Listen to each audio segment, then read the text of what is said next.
నా ఈ రోజుకి వాసంతి అనే పాప 9 సంవత్సరాల పాప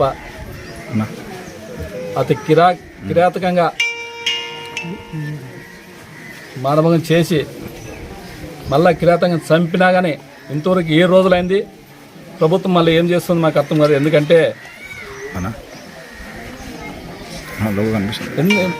కనీసం ఏ రోజులైనా వాళ్ళ తల్లిదండ్రులు ఎంతో శోభ అనిపిస్తున్నారో ఈరోజు మనం ఇక్కడ వచ్చినాక తెలుస్తుంది మాకు. ప్రభుత్వం ఏం చేస్తుందో అదేవిధంగా మన హోంమంత్రిగా ఆమె లేడీస్ కింద పెట్టినారు హోంమంత్రి కానీ ఇట్లా అవన్నీ జరగకూడదు అనే విధంగా ఆయన ఫస్ట్ ప్రమాణ స్వీకారం చేసిన రోజే ఏదైనా కానీ మాకు ఇట్లా చేస్తే జరిగితే వెనకనే చర్యలు తీసుకుంటామనేది అదేవిధంగా ఆమె ఆ రోజు మనకి మీరందరూ మన ప్రెస్ మీట్ మీద ఇచ్చింది ఆమె. మళ్ళీ ఈరోజు ఏ రోజులైంది పాపని ఇంత ఘోరంగా చేసినారు కానీ అయినా కానీ ఆమె స్పందించకపోవడం. ఎందుకంటే ఆమె హోంమంత్రి లేడైన మా అదే విధంగా మా వైఎస్ఆర్ కాంగ్రెస్ పార్టీలో ఉన్నప్పుడు హోంమంత్రులు ఏమైనా ఇట్లా జరిగితే ఖచ్చితంగా అక్కడికి ప్రభుత్వమే దిగి హోంమంత్రి వచ్చి ఆమె సొంతంగా చేసిన రోజులు ఉన్నాయి. ఈరోజు ఏ రోజులైంది ఆమె మాటలకైతే పరిమితి అవుతుంది కానీ ఆమె అసలు ఇక్కడ వచ్చి ఏం జరిగింది అనేది అసలు ఎస్పీ గారు ఫోన్ చేసినా కానీ ఆయన విత్తనం లేదు ఇక్కడ నుంచి మేము కాల్ చేస్తాం కనుక్కుందామంటే. అదేవిధంగా ప్రభుత్వము ఖచ్చితంగా జరిగిపోయింది నా పిల్లలు రోజుకో మాట చెప్తున్నారు. ఎందుకంటే వాళ్ళు కష్టంగా పిల్లలు ఉన్నారు కానీ అయినా కానీ డిపార్ట్మెంటు రోజుకో మాట చెప్తున్నారు. రోజు శ్మశానం అంటున్నారు, రోజు ఎక్కడో బుంచామంటున్నారు, ఓ రోజేమో కృష్ణానదిలో చేసినామంటున్నారు. అసలు దీనికి పొంతం లేకుండా మాట్లాడుతున్నారు. ఏదైనా కానీ పొంతులు ఉండాలి మాట్లాడినాక. ఓ దగ్గర అన్నాక ఒకటి ఖచ్చితంగా దాన్ని అలాంటి వాళ్ళని ఎంత వెనకనే అట్లా వాళ్ళని ఖచ్చితంగా ఉరిదీయాల, లేదంటే కాల్చిపారేలా. ఎందుకంటే చిన్ని పిల్లలే ఈరోజు ఆ పని చేసినారంటే ఇంకా పెద్ద అయితే ఇంకా ఏం ఘోరాలు చేస్తారా వాళ్ళు. అట్లా వాళ్ళని మాత్రం ఉన్నీయకూడదు.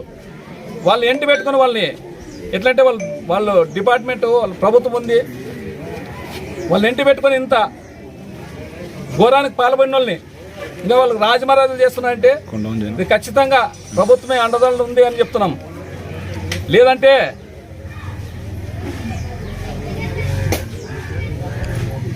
ఈ పాటికి ఖచ్చితంగా బుడికే వాళ్ళు ప్రభుత్వమే ఈ పని చేస్తుంది. ఎందుకు మేము చెప్తున్నాము, మన వైఎస్ఆర్ ప్రభుత్వం లేడీస్ పెట్టిందని వాళ్ళు మహిళా హోంమంత్రిని చేసినారు. మా రాష్ట్రం మా జగనన్న ఉన్నప్పుడు దిశ పెట్టి ఏదైనా కానీ ఇమీడియట్లీగా చేసే విధంగా చేసినారు. కానీ ఈరోజు చిన్న పాపని అతి కిరాతంగా దారుణంగా చంపినామంటున్నారు, చెడిపి చంపినామంటున్నారు. ఇంతవరకు ఆమె ఏడగానే స్పందించని చూడలేము మేము. కనీసం ఆమె చర్యలు తీసుకోనని చెప్పాలి కదా. ఆమె లేడీ హోంమంత్రి గారు ఆమె కానీ ఆమెకి ఇదే ఒకటే చెప్తున్నాం, మా పిల్లలకి ఖచ్చితంగా ప్రభుత్వము మేము డిమాండ్ చేసేది ఒకటి చేస్తున్నాము. ఖచ్చితంగా మా పాపకి చనిపోయిన పాప ఖచ్చితంగా వాళ్ళని కుటుంబం ఆదుకున్న ప్రభుత్వం ఆదుకోవాలని, అదేవిధంగా ఖచ్చితంగా 10 లక్షలు వాళ్ళ తల్లిదండ్రులకి ఇచ్చి వాళ్ళు నష్టపోయినారు కాబట్టి ఆ ఇంట్లో ప్రభుత్వం ఉద్యోగము ఒకటి ఇవ్వాలని మేము చెప్తున్నాము. ఎందుకు డిమాండ్ చేస్తున్నాము, ఎందుకంటే వాళ్ళు చాలా నష్టపోయినారు. అయినా ఇంతవరకు 7 రోజులైనా కానీ ఏమీ స్పందన లేదని, అదేవిధంగా వాళ్ళకి తక్షణమే ఆర్థిక సాయం చేసి వాళ్ళ తల్లిదండ్రులను ఆదుకోవాలని ఈరోజు మేము ప్రభుత్వం డిమాండ్ చేస్తున్నాము. ఎందుకంటే ఇప్పుడు ఇక్కడున్న వాళ్ళు చాలామంది అందరూ అసలు ఊరే గాథలో ఉంది. ప్రతి ఒక్కరూ బాధలోనే ఉన్నారు. ఈ ఊర్లోకి వచ్చి చూస్తున్నాము. ప్రతి ఒక్కరు ఇల్లు అంత ఊరు ఒకటై ఎక్కడైనా ఊరు వాళ్ళు కానీ చాలా మంది అంతా వెతుకుతున్నాము. మాకు సరైన సమాధానం లేదని చెప్తున్నారు. సరైన సమాధానం ఆ పిల్లల్ని తీసుకొని కఠిన చర్యలు తీసుకొని వాళ్ళని మీరు ఉరి తీస్తారో లేదంటే వాళ్ళని కాలేజ్ చంపుతారో.